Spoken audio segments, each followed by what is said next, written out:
2. God's Law and the Father's Will.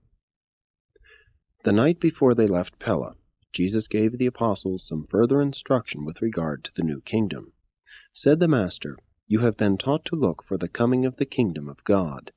And now I come announcing that this long-looked-for kingdom is near at hand, even that it is already here and in our midst. In every kingdom there must be a king seated upon his throne and decreeing the laws of the realm. And so have you developed a concept of the kingdom of heaven as a glorified rule of the Jewish people over all the peoples of the earth, with Messiah sitting on David's throne, and from this place of miraculous power promulgating the laws of all the world. But, my children, you see not with the eye of faith, and you hear not with the understanding of the Spirit. I declare that the kingdom of heaven is the realization and acknowledgment of God's rule within the hearts of men. True, there is a king in this kingdom, and that king is my Father and your Father. We are indeed his loyal subjects, but far transcending that fact is the transforming truth that we are his sons. In my life this truth is to become manifest to all. Our Father also sits upon a throne, but not one made with hands. The throne of the Infinite is the eternal dwelling place of the Father in the heaven of heavens. He fills all things, and proclaims his laws to universes upon universes. And the Father also rules within the hearts of his children on earth by the Spirit which he has sent to live within the souls of mortal men. When you are the subjects of this kingdom, you indeed are made to hear the law of the universe ruler. But when, because of the gospel of the kingdom which I have come to declare, you faith discover yourselves as sons, you henceforth look not upon yourselves as law-subject creatures of an all-powerful king, but as privileged sons of a loving and divine Father. Verily, verily, I say to you, when the Father's will is your law, you are hardly in the kingdom. But when the Father's will becomes truly your will, then are you in very truth in the kingdom, because the kingdom has thereby become an established experience in you. When God's will is your law, you are noble slave subjects. But when you believe in this new gospel of divine sonship, my Father's will becomes your will, and you are elevated to the high position of the free children of God, liberated sons of the kingdom. Some of the apostles grasped something of this teaching, but none of them comprehended the full significance of this tremendous announcement, unless it was James Zebedee. But these words sank into their hearts and came forth to gladden their ministry during later years of service. 3.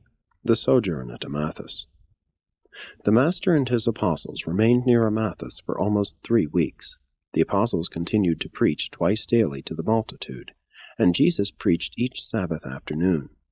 It became impossible to continue the Wednesday playtime, so Andrew arranged that 2 apostles should rest each day of the 6 days in the week, while all were on duty during the Sabbath services. Peter, James, and John did most of the public preaching. Philip, Nathanael, Thomas, and Simon did much of the personal work, and conducted classes for special groups of inquirers. The twins continued their general police supervision, while Andrew, Matthew, and Judas developed into a general managerial committee of 3, although each of these 3 also did considerable religious work.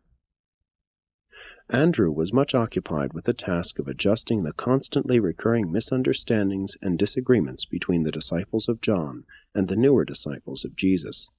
Serious situations would arise every few days, but Andrew, with the assistance of his apostolic associates, managed to induce the contending parties to come to some sort of agreement, at least temporarily. Jesus refused to participate in any of these conferences, neither would he give any advice about the proper adjustment of these difficulties. He never once offered a suggestion as to how the apostles should solve these perplexing problems. When Andrew came to Jesus with these questions, he would always say, "It is not wise for the host to participate in the family troubles of his guests.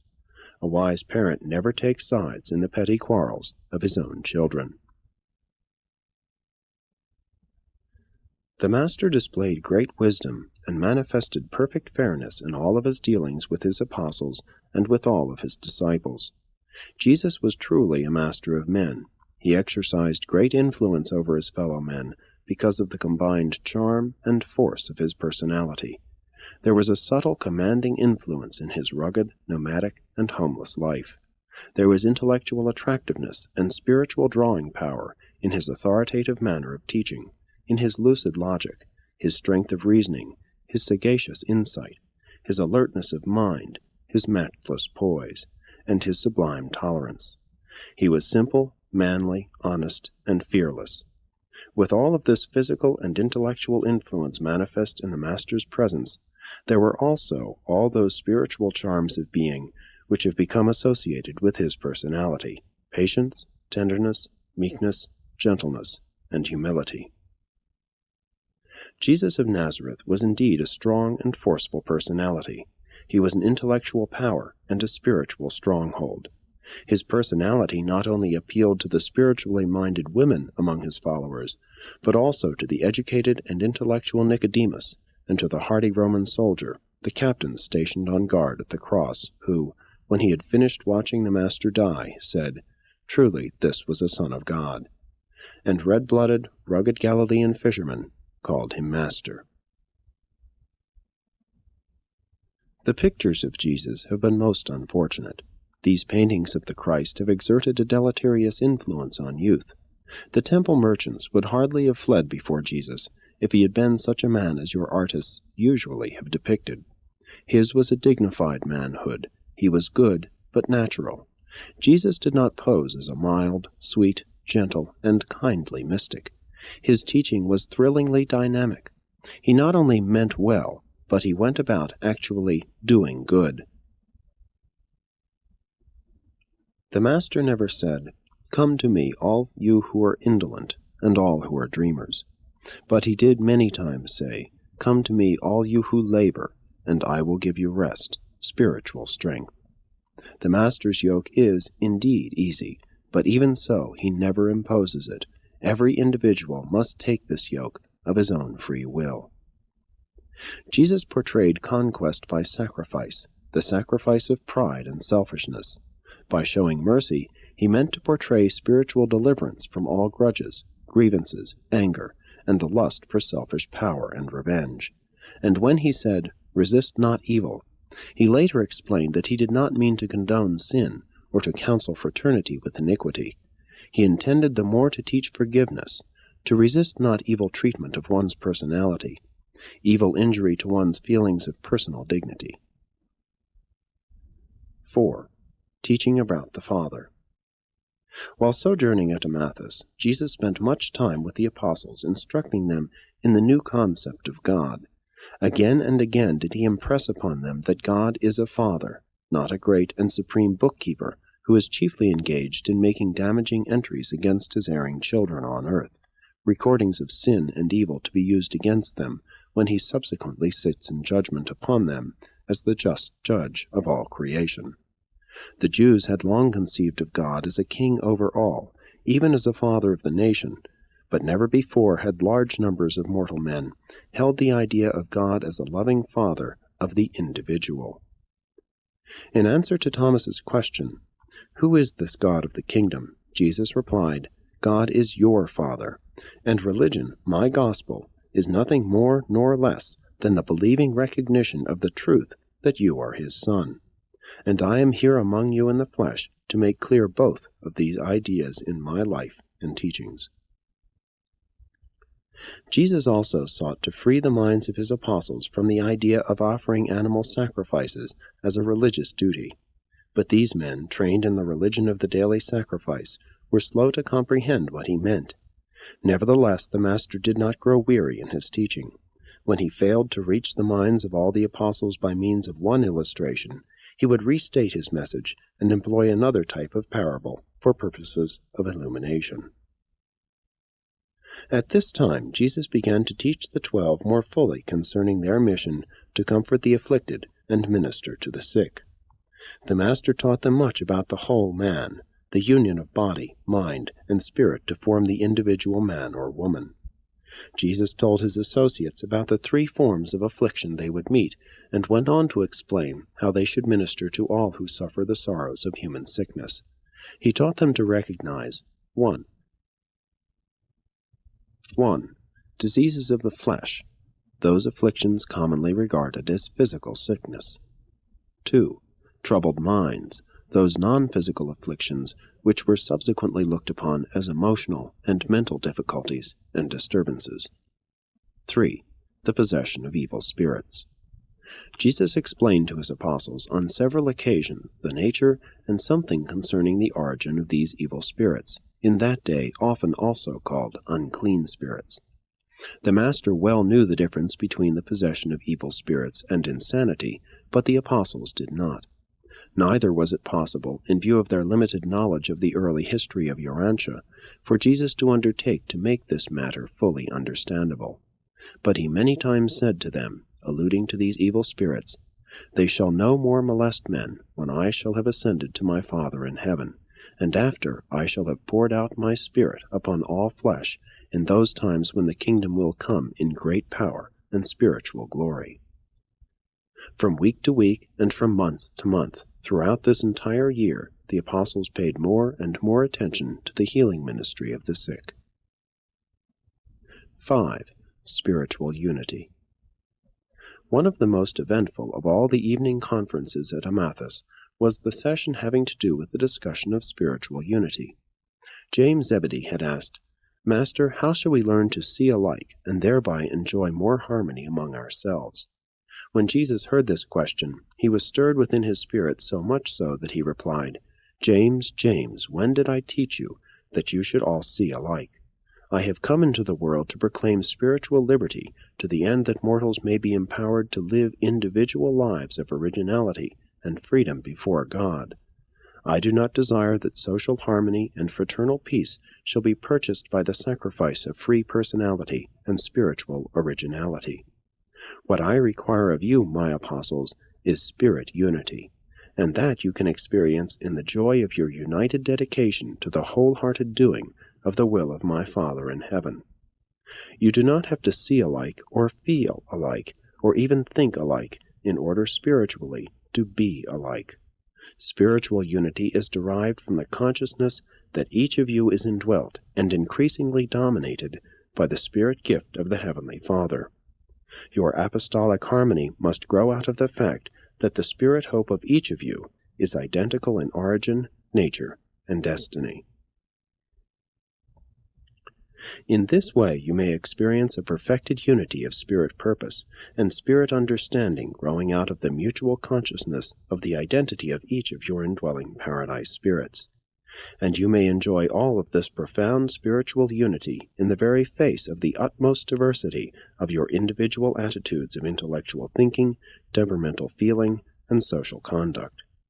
Your personalities may be refreshingly diverse and markedly different, while your spiritual natures and spirit fruits of divine worship and brotherly love may be so unified that all who behold your lives will of a surety take cognizance of this spirit identity and soul unity. They will recognize that you have been with me and have thereby learned, and acceptably, how to do the will of the Father in heaven. You can achieve the unity of the service of God even while you render such service in accordance with the technique of your own original endowments of mind, body, and soul. Your spirit unity implies 2 things, which always will be found to harmonize in the lives of individual believers. First, you are possessed with a common motive for life service. You all desire above everything to do the will of the Father in heaven. Second, you all have a common goal of existence. You all purpose to find the Father in heaven, thereby proving to the universe that you have become like him. Many times during the training of the 12, Jesus reverted to this theme. Repeatedly he told them it was not his desire that those who believed in him should become dogmatized and standardized in accordance with the religious interpretations of even good men. Again and again he warned his apostles against the formulation of creeds and the establishment of traditions as a means of guiding and controlling believers in the gospel of the kingdom. 6. Last week at Amathus. Near the end of the last week at Amathus, Simon Zealot is brought to Jesus one Teherma, a Persian doing business at Damascus. Teherma had heard of Jesus and had come to Capernaum to see him, and there, learning that Jesus had gone with his apostles down the Jordan on the way to Jerusalem, he set out to find him. Andrew had presented Teherma to Simon for instruction. Simon looked upon the Persian as a fire worshipper, although Teherma took great pains to explain that fire was only the visible symbol of the pure and holy one. After talking with Jesus, the Persian signified his intention of remaining for several days to hear the teaching and listen to the preaching. When Simon Zelotes and Jesus were alone, Simon asked the Master, "Why is it that I could not persuade him? Why did he so resist me, and so readily lend an ear to you?" Jesus answered, "Simon, Simon, how many times have I instructed you to refrain from all efforts to take something out of the hearts of those who seek salvation? How often have I told you to labor only to put something into these hungry souls? Lead men into the kingdom, and the great and living truths of the kingdom will presently drive out all serious error. When you have presented to mortal man the good news that God is his Father, you can the easier persuade him that he is in reality a Son of God. And having done that, you have brought the light of salvation to the one who sits in darkness. Simon, when the Son of Man came first to you, did he come denouncing Moses and the prophets, and proclaiming a new and better way of life?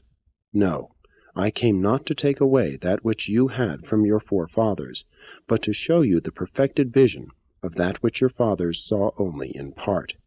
Go then, Simon, teaching and preaching the kingdom, and when you have a man safely and securely within the kingdom, then is the time when such a one shall come to you with inquiries, to impart instruction having to do with the progressive advancement of the soul within the divine kingdom." Simon was astonished at these words, but he did as Jesus had instructed him, and Teherma the Persian was numbered among those who entered the kingdom. That night Jesus discoursed to the apostles on the new life in the kingdom. He said in part, "When you enter the kingdom, you are reborn. You cannot teach the deep things of the Spirit to those who have been born only of the flesh. First see that men are born of the Spirit, before you seek to instruct them in the advanced ways of the Spirit. Do not undertake to show men the beauties of the temple until you have first taken them into the temple. Introduce men to God, and as the sons of God, before you discourse on the doctrines of the fatherhood of God and the sonship of men. Do not strive with men, always be patient. It is not your kingdom, you are only ambassadors.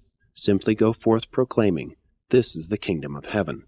God is your Father, and you are his sons. And this good news, if you wholeheartedly believe it, is your eternal salvation.'" The apostles made great progress during the sojourn at Amathus, but they were very much disappointed that Jesus would give them no suggestions about dealing with John's disciples. Even in the important matter of baptism, all that Jesus said was, "John did indeed baptize with water, but when you enter the kingdom of heaven, you shall be baptized with the Spirit." 7. At Bethany beyond Jordan.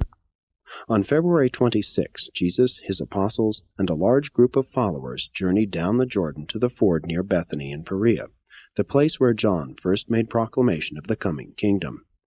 Jesus with his disciples remained here, teaching and preaching, for 4 weeks before they went on up to Jerusalem. The second week of the sojourn at Bethany beyond Jordan, Jesus took Peter, James, and John into the hills across the river and south of Jericho for a 3 days' rest. The Master taught these 3 many new and advanced truths about the kingdom of heaven. For the purpose of this record, we will reorganize and classify these teachings as follows.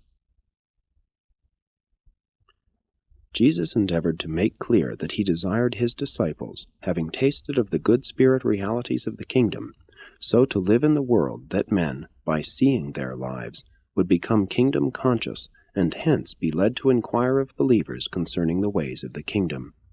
All such sincere seekers for the truth are always glad to hear the glad tidings of the faith gift which ensures admission to the kingdom with its eternal and divine spirit realities.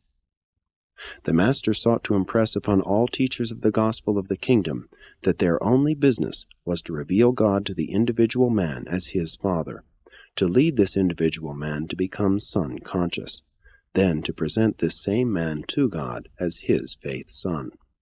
Both of these essential revelations are accomplished in Jesus.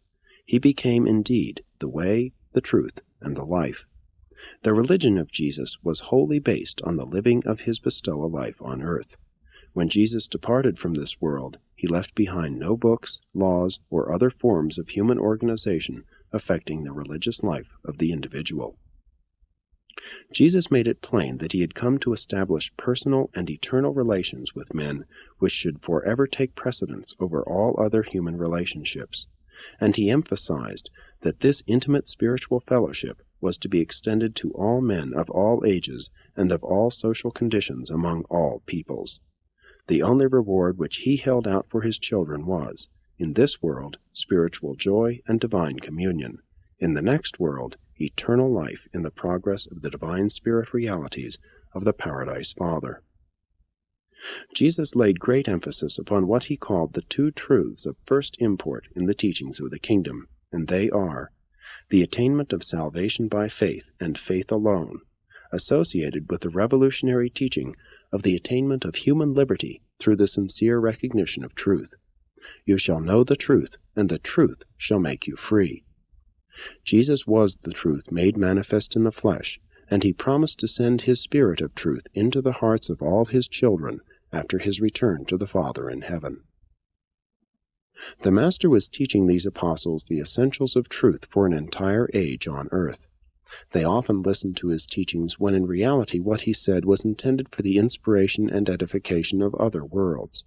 He exemplified a new and original plan of life.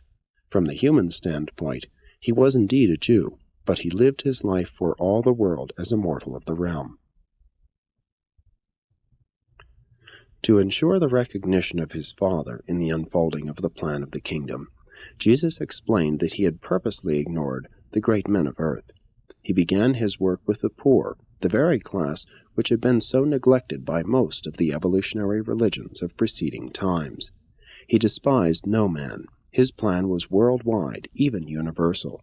He was so bold and emphatic in these announcements that even Peter, James, and John were tempted to think he might possibly be beside himself. He sought mildly to impart to these apostles the truth that he had come on this bestowal mission not to set an example for a few earth creatures, but to establish and demonstrate a standard of human life for all peoples upon all worlds throughout his entire universe. And this standard approached the highest perfection, even the final goodness of the universal Father. But the apostles could not grasp the meaning of his words. He announced that he had come to function as a teacher sent from heaven to present spiritual truth to the material mind. And this is exactly what he did. He was a teacher, not a preacher. From the human viewpoint, Peter was a much more effective preacher than Jesus. Jesus' preaching was so effective because of his unique personality, not so much because of compelling oratory or emotional appeal. Jesus spoke directly to men's souls. He was a teacher of man's spirit, but through the mind. He lived with men.